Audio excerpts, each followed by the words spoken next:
मैं डर गया था। आप तो खूब सोई हाँ, नींद बहुत गहरी आई। और मैं समझा आपको नींद ही नहीं आएगी।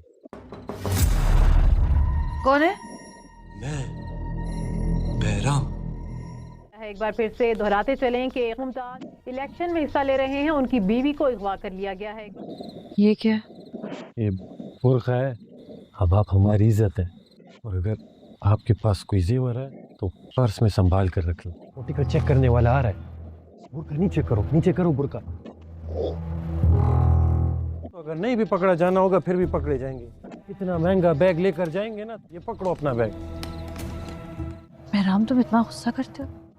अपना हक कैसे ले? गुस्सा करना पड़ता है मैडम, नहीं तो अभी रिश्वत मांग लेता मुझसे। अच्छा, बुर्का उतार दूँ? उसने तो राब्ता ही ख़त्म कर दिया मेरे और नाज के साथ। बस चौधरी साहब, आपने किसी तरह प्रेशर डलवाना है ताबिश पे। इतनी आसानी से राब्ते ऐसे नहीं ख़त्म होते।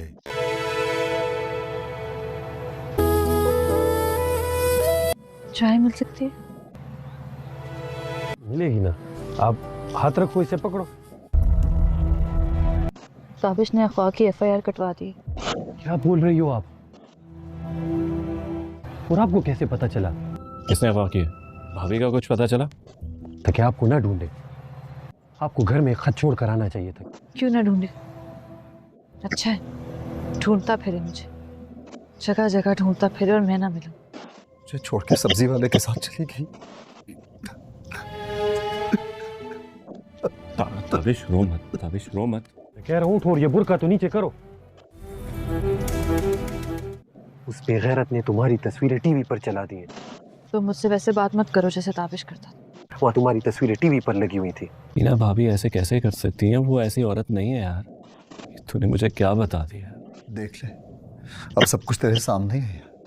हमारी तो सारी जिंदगी बसों ट्रेनों में गुजरी है। मैं कभी ट्रेन में नहीं बैठी। तुझे जरूरत क्या थी इस उम्र में दूसरी शादी करने की?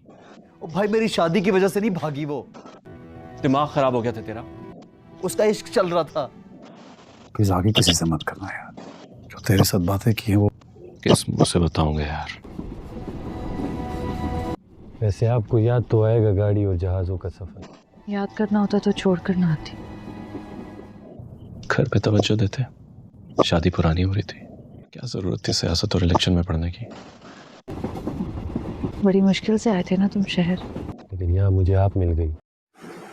अस्सलाम वालेकुम दोस्तों, आज हम बात करेंगे ड्रामा आपकी इज्जत की किस्त नंबर 11 के बारे में। इस किस्त में ताबिश और बीना की ज़िंदगी में हालात मज़ीद ख़राब होते दिखाई देते हैं, जबकि पिछले वाक़यात के असरात भी अब खुलकर सामने आ रहे हैं। किस्त का आगाज़ ही एक संजीदा माहौल से होता है। बीना पहले ही अपने शौहर ताबिश के रवैये से शदीद परेशान है।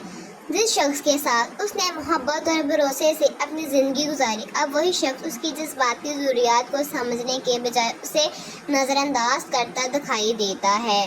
दूसरी तरफ ताबिश अपनी मसरूफियात और अपने फ़ैसलों में इतना आगे बढ़ चुका है कि उसे बीना के एहसासात मामूली महसूस हुए लगते हैं। यही चीज़ इन दोनों के रिश्ते में सबसे बड़ा फासला पैदा करती है। माजी किरदार भी इस किस्त में बहुत अहम महसूस होता है। वो अपने बेटे ताबिश को हर हाल में दुरुस्त समझती हैं, जिसकी वजह से बीना के लिए सूरत हाल मज़ीद मुश्किल होती जा रही है।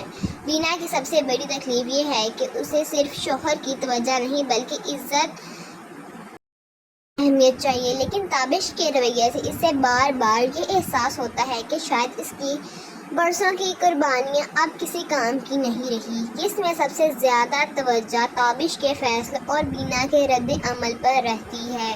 बीना पहले की तरह हर बात खामोशी से बर्दाश्त करने के बजाय अपनी हक और इज़्ज़त के बारे में सोचने लगती है।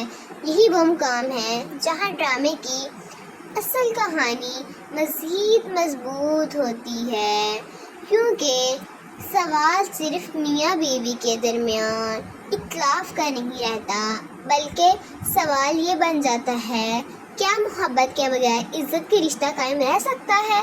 ताबिश को शायद ये एहसास नहीं कि दौलत, कामयाबी और माशरे में मुकाम हासिल करने के बावजूद अगर इंसान अपने करीब तरीन रिश्ते को खो दे तो यह कामयाबी अधूरी रह जाती है। बीना की खामोशी के पीछे छुपा दर्द भी इस किस्त की खास बात है। वह बहुत कुछ कहना चाहती है, लेकिन वर्षों के रिश्ते और खानदान की वजह से हर कदम सोच समझ कर उठाती है। घर में ताबिश और उसकी वालिदा के दरमियान होने वाली गुफ्तगू भी खास अहम है। ऐसा लगता है कि ताबिश के फैसलों के असरात अब सिर्फ इस तक महदूद नहीं रहेंगे, बल्कि पूरा खानदान इनसे मुतासिर होगा। इस किस्त का सबसे मजबूत पहलू बीना की खामोशी है। वो हर बात को फौरन जवाब नहीं देती, लेकिन उसके तासुरात सिर्फ साफ बताते हैं कि अब उसके अंदर बहुत कुछ बदल रहा है। यही वो मुकाम है जहाँ ड्रामे की असल कहानी मज़ीद मजबूत होती है, क्योंकि सवाल सिर्फ मियाँ बीवी के दरमियान इख्लाफ का नहीं रहता, बल्कि सवाल ये बन जाता है कि क्या मोहब्बत के बगैर इज्जत का रिश्ता कायम रह सकता है। बीना की खामोशी के पीछे छुपा दर्द भी इस किस्त की खास बात है। वो बहुत कुछ कहना चाहती है, लेकिन वर्षों के रिश्ते और ख़ानदान की वजह से हर कदम सोच समझ कर उठाती है। किस्त के दौरान ऐसा महसूस होता है कि बीना अपनी ज़िंदगी के बारे में कोई फ़ैसला करने के करीब पहुंच रही है, जबकि ताबिश को अभी तक अपनी गलतियों की पूरी शिद्दत का अंदाज़ा नहीं। मेरी नज़र में एपिसोड 11 का सबसे मजबूत पहलू बीना और ताबिश के दरमियान बढ़ता हुआ जज्बाती फैसला है। एहसन खान ने ताबिश के किरदार की सख्ती और खुद एतमादी को मौसम अंदाज में पेश किया है, जबकि उर्वा हुसैन ने बीना के दुख और अंदरूनी कश्मकश को नुमाया किया है। आखिर में इस नाज़रीन के जहन में कई सवाल छोड़ा जाती है। क्या ताबिश को अपनी गलतियों का एहसास होगा? क्या बीना अब अपनी इज्जत के लिए कोई बड़ा कदम उठाएगी? क्या माजी ताबिश का साथ देना जारी रखेंगी? और सबसे अहम सवाल, क्या ताबिश और बीना का रिश्ता दोबारा पहले जैसा हो सकेगा? इन तमाम सवालात के जवाब आने वाली किस्त में मज़ीद वाज़िह होंगे। आपको ड्रामा सीरियल आपकी इज्जत की एपिसोड का रिव्यू कैसा लगा? अगर आपको मेरी वीडियो पसंद आई है तो लाइक, शेयर, कमेंट, सब्सक्राइब लाजमी करिएगा और अपनी राय कमेंट सेक्शन में लाजमी दीजिएगा कि अब नेक्स्ट एपिसोड में क्या होगा। क्या आपको मालूम है? तो अपने कमेंट सेक्शन में राय लाजमी दीजिएगा। चैनल को सब्सक्राइब लाजमी करिएगा ताकि आपको मेरी वीडियो का नोटिफिकेशन सबसे पहले देखने को मिले। और अगर आपके दिल में कोई भी सवाल वगैरह हो इस ड्रामे के मुताल्लिक तो कमेंट सेक्शन में पूछिएगा लाजमी। इसी के साथ हम अपनी वीडियो को करते हैं एंड अगर आपको हमारी वीडियो पसंद आई तो लाइक शेयर लाजमी करिएगा। मिलेंगे नेक्स्ट वीडियो में, तब तक के लिए अल्लाह हाफिज़।